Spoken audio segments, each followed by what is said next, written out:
பாஜகவை சேர்ந்த அண்ணாமலை அவர்கள் பாஜகவின் ரோட் ஷோ குறித்து எடப்பாடி பழனிசாமி அவர்கள் நரி திராட்சை பழத்திற்கு ஆசைப்படுவதை குறித்து ஒப்பிட்டு பேசியிருக்கிறார். இது குறித்த தகவல்களோடு செம்மலை முன்னாள் அதிமுக அமைச்சர் நம்மோடு இணைகிறார். சார் வணக்கம்.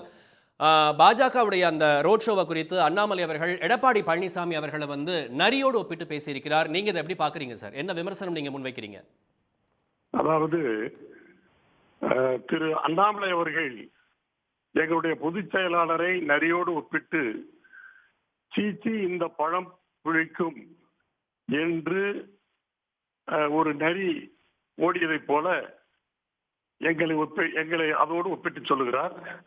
நான் சொல்லுவதெல்லாம் இந்த நாடாளுமன்ற தேர்தலுக்கு பிறகு பாஜகவினுடைய நிலை அந்த நரியினுடைய நிலையாகத்தான் இருக்கும். அவர்கள் பெறுகிற தோல்வி, இந்த நாடாளுமன்ற தேர்தலில் பிஜேபி பெறுகிற தோல்வி, அந்த தோல்வியை பெற்ற அவர்கள் சீச்சி இந்த பழம் புளிக்கும் என்ற அந்த நரியின் கதையாகத்தான் அவருடைய தேர்தல் முடிவு நிச்சயமாக இருக்கும். ஏன் எங்களை வம்புக்கு இழுக்கிறார் என்று தெரியவில்லை. எங்களை நரி என்று சொல்லுகிற அவரை எங்கள் தரப்பிலிருந்து ஓனா என்று சொன்னால் அவர் ஒத்துக்கொள்வார்களா? அதாவது தன்னுடைய வலிமை பற்றி தம்பட்டம் அடித்துக் கொள்ளும் அவர் மாற்றான் வலிமையும் அவர் தெரிந்து கொள்ள வேண்டும். எங்கள் மீது குதிரை ஏறி சவாரி செய்யலாம் என்று நினைத்தவர்களுக்கு நாங்கள் உறவை துண்டித்துக் கொண்ட பிறகு அவர்களுக்கு ஏமாற்றம் ஏற்பட்டுவிட்டது. நாங்கள் அவர்களோடு உறவோடு இருந்தால் மகாபாரதத்திலே திருதராஷ்டிரன் ஆலிங்கனம் செய்வதைப் போல எங்களை அழிக்க நினைத்தார்கள். ஆனால் நிச்சயமாக அது நடக்காது. எங்களுடைய பொதுச் செயலாளர் எடப்பாடியார் அவர்கள் ஒரு நல்ல முடிவை, மக்கள் விரும்புகிற முடிவை எடுத்திருக்கிறார். அது அவர்களுக்கு ஒரு வயிற்றெரிச்சல். இன்னொன்றையும் சொல்லுகிறேன். நேற்றைக்கு அவர் சொல்லுகிறார், ஒரு கட்சி கரைந்துவிடும் என்று எங்களை மறைமுகமாக சொல்லியிருக்கிறார். நான் இந்த நேரத்தில் அவருக்கு என்னுடைய பதிலாக சொல்லுகிறேன், எங்களுடைய கட்சி நிச்சயமாக கரைந்து போகிற கட்சி அல்ல. 30 ஆண்டு காலம் ஆட்சி புரிந்த கட்சி, 50 ஆண்டு கால வரலாற்றை பெற்ற கட்சி. ஆனால் இந்த தேர்தலோடு பிஜேபி நிச்சயமாக இந்த தேர்தலில் கரை சேராத கட்சியாகத்தான் இருக்கும். இதில் முக்கியமாக நாம் பார்க்க வேண்டியது, அதாவது இந்த வேட்பாளர்களை பார்த்தாலே பிஜேபி போட்டிருப்பது எல்லாம் ஸ்டார் கேண்டிடேட்ஸ், நட்சத்திர வேட்பாளர்கள் தான். ஏன் தெரியுமா? அதாவது அவர்கள் பிஜேபிக்கு இருக்கிற வாக்கு விகிதம் 1.5% தான். உள்ளாட்சியிலே 3.5% பிடித்தார்கள்.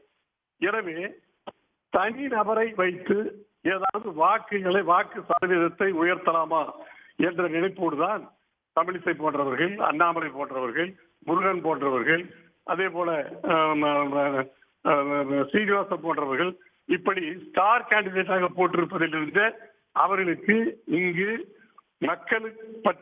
மக்கள் செல்வாக்கு இல்லை. ஏதோ இது போன்ற தலைவர்களை போட்டால் 1%, 2% ஓட்டுகள் கூடுமா என்று நினைக்கிறார்கள். எனவே இந்த தேர்தலை பொறுத்தவரையிலே அவர்களுக்கு 5% வாக்குகளுக்கு மேல் நிச்சயமாக மக்கள் வாக்களிக்க மாட்டார்கள். தமிழ்நாட்டை பொறுத்தவரையிலே அவர்களுக்கு இங்கு நிச்சயமாக இடம் கொடுக்காது. எனவே அவர் அந்த ஒரு ஆதங்கம் என்று சொல்ல மாட்டேன், அதாவது அந்த தோல்வி பயத்தால், அதாவது அவர்களுக்கே இருக்கிற அந்த தோல்வி பயத்தால் கூட்டணி சேராத ஒரு நிலையில அவர்களுக்கு ஏற்பட்டிருக்கிற தோல்வி பயத்தால் நிச்சயமாக திரு அண்ணாமலை பிஜேபி மாநில தலைவர் உணர ஆரம்பித்திருக்கிறார் என்றுதான் சொல்ல முடியும். ஏனென்றால் ஒரு கட்சியினுடைய தலைவர் ஒரு மிகப்பெரிய ஒரு பாரம்பரியமிக்க மக்கள் இயக்கமாக இருக்கிற இங்கே இருக்கிற ஒரு அனைத்து அண்ணா திராவிட முன்னேற்ற கழக பொதுச் செயலாளரை நரி என்று சொல்லுகிறார் என்று சொன்னால் அவருக்குத்தான் அந்த நரி குணம் இருக்கிறது, ஓநாய் குணம் இருக்கிறதே தவிர எங்களை அவருடைய பேச்சோ அல்லது இந்த அவருடைய கட்சியினுடைய அந்த ஐடியாலஜியோ எங்களை எந்த வகையிலும் நிச்சயமாக பாதிக்காது. ஆனால் அப்படிப்பட்ட ஒரு தலைவர், ஒரு தேசிய தலைவர், மத்தியிலே ஆளுகிற ஒரு கட்சியினுடைய தலைவர் இங்கே நம்முடைய மாநிலத்திலே இருந்து கொண்டு ஆண்ட கட்சி, ஆளப்போகிற கட்சியை பார்த்து இப்படி விமர்சிப்பது அவருடைய பதவிக்கு அழகல்ல. நிச்சயமாக அவருடைய தோல்வி பயத்தாலே இப்படி உணர ஆரம்பித்திருக்கிறார் என்பதுதான் என்னுடைய கருத்து. சார், சமீப காலமாக திரு அண்ணாமலை அவர்கள் திரு எடப்பாடி அவரை வந்து மிகவும் தரம் தாழ்ந்த முறையில் விமர்சிச்சுட்டு வராரே சார், அதை நீங்க எப்படி பாக்குறீங்க? அதான் அவர் அதாவது எங்களுடைய பொதுச் செயலாளரை தரம் தாழ்ந்து பேசுவருடைய தரம் அவ்வளவுதான். இதுவரை எங்களுடைய பொதுச் செயலாளர் அவரை பற்றி எந்த விமர்சனம் வைத்ததில்லை. ஆனால் அவர் ஒரு கழகத்தினுடைய பொதுச் செயலாளரை தரம் தாழ்ந்து விமர்சிக்கிறார் என்று சொன்னால் நிச்சயமாக பாஜக மாநிலத்தினுடைய தரம் இதிலே தெரிகிறது.